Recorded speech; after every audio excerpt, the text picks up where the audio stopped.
Hello, and welcome back to another video about syncing your cycle, because if you're like me, you're interested in it because you want hormonal balance, you want a happy period, you just want to feel in the flow as opposed to against the flow. So I'm Bianca, I'm a chef, and I'm also just a woman, and I'm going to show you how to seed cycle today. Because seed cycling is one of the cornerstones of syncing with your cycle, because we employ some of the benefits within certain seeds at different times in our cycle in order to have a happy period, but not just a happy period, but a happy whole flow, whole 28 days. That's all great. And so what I'm going to do is I'm going to show you a really delicious grain-free granola recipe that is perfect for the first half of your cycle. And so the first half of your cycle is comprised of the follicular phase and the ovulatory phase. And so that is the first day after the end of your period until ovulation. So that is essentially your follicular and your ovulatory phase. That is the first part of your cycle. And during this part of your cycle, what you want to do is you want to make sure that you are keeping control of your estrogen and you are helping to boost production of progesterone. And so there are certain seeds that will help with that. The first one is flax seeds. So we have ground flax seeds here. Let me show you. Ground flax seeds, just like that. And the ground flax seeds are great because they have something called lignans in them. And this helps to modulate and prevent the excess production of estrogen. Because estrogen is starting to rise at the beginning of our cycle. In the first part of our cycle, estrogen is on its way up.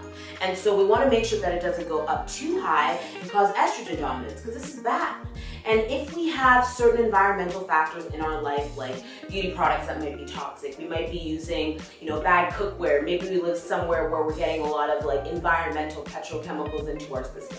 All of these things can cause estrogen dominance. And so eating foods that can help to modulate our estrogen response is a great thing. And that's why we are using flax seeds. You want to make sure your flax seeds are ground, because that way you can access all of the good in them. And we're just going to put those to the side, because we have also, in the first part of our cycle, we need to be making progesterone. We need that production to be, healthy and on point, because progesterone is important for the second half of our cycle, because progesterone is what makes it so that our pregnancy has viability. If you have a short luteal phase, which means you have progesterone issues, then you don't give your body enough time for implantation to occur. And so in the first part of our cycle, we want to be making progesterone and encouraging and helping support our body in the production of progesterone. And so pumpkin seeds, also known as pepitas, also known as just good time guys and gals, they are full of zinc. And zinc helps with the production of progesterone. Oh, madam, amazing. And so what we're going to do is we're going to set these flax seeds aside, because we are going to be putting this into the granola when it's already cooked, because I want to keep these as raw as possible to get all of the benefits of those lignans. So we're going to add the pumpkin seeds just to a food processor. Then we have chia seeds. I love chia seeds because they are an excellent source of omega-3 fatty acids. We need them, high source of fiber. Our gut loves them. Our skin loves them. They're full of protein. I mean, look, you should be eating chia seeds. It's just as simple as that. So I'm going to put those into the food processor as well. And we're going to add a little bit of oil, and we're also going to be using this most amazing drizzle honey. This is a Canadian-based company from Calgary. I gotta show you this. The color is so beautiful. And it is a superfood berry honey. Now, if you know me, you know that berries are my favorite thing in the entire world. I eat berries every day, multiple times a day. I'm a berry fanatic. And so adding this is going to give this, follicular first half of our phase granola some really, really delicious flavor. So before you dip your spoon or whatever you're putting into your honey, just oil it up a bit. And since we're adding oil to this to make sure that it, gets nice and brown and delicious, oil your spoon up as you do it, because that will make sure that the honey don't stick. Just give it a scoop, just like that. And it'll come off relatively clean. Cleaner than it would have come off than if you didn't do this. So that's just a hot tip for you to take back to the streets. Okay, and then a little bit of vanilla. lot of bit of vanilla. I love vanilla. And then we're just gonna pulse it. Now, because we want this to be granola, we want it to have texture, we're gonna pulse it just a few times.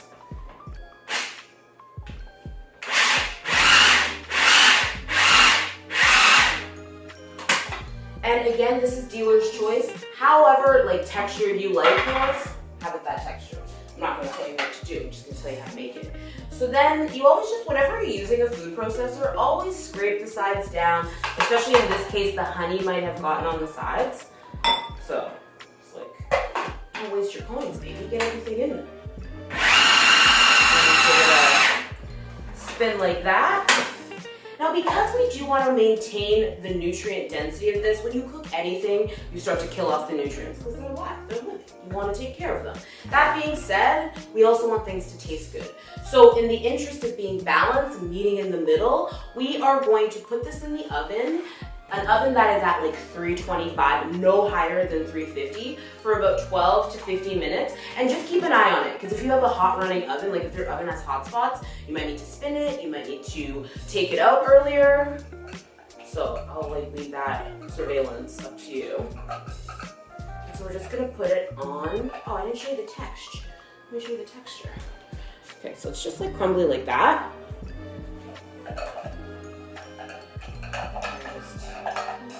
Down like that.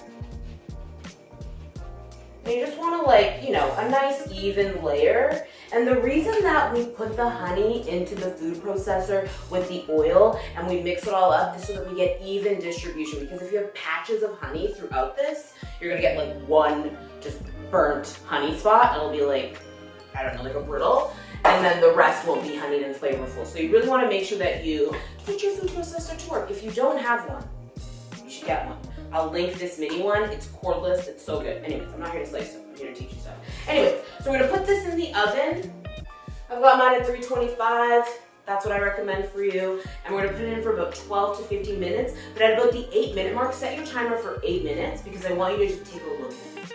Because if it needs any attention, if the pan needs turning, that is when you would do it. Okay, so in the oven, 12 to 15 minutes. So once it has been in the oven for about 12 to 15 minutes, again, these are things you have to look up for yourself because if your oven runs hot, it might be 12 minutes, it might even be 10 minutes. And also it helps if you look at it at about 8 minutes and then give it a stir. That'll just make sure for even cooking no matter what kind of stove you're working with. So once we've reached that wonderful time, you'll see browned, delicious. Okay, so what we want to do is we want to get that flax in there now, and we want to do this while it's hot. So the reason why we want to use parchment paper is for this very reason. I'm going to put this all in the bowl like that while it's still hot. And then I'm going to sprinkle in some of my flax and give it a stir. Make sure the flax really gets in there.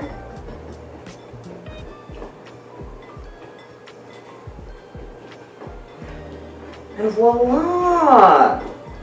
This is honestly the easiest granola that you'll make. It's grain-free, it's gluten-free. So if you're adhering to any of that because you're trying to get your cycle together, this is great for that. And it's also perfect for the first half of your menstrual cycle. So remember, this is good for helping to modulate estrogen production because it's going way up in the first part of our cycle, but it's also helping with the production of progesterone, which we need in the second half of our cycle.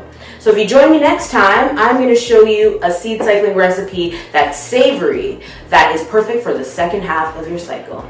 Thanks again for watching. I appreciate it.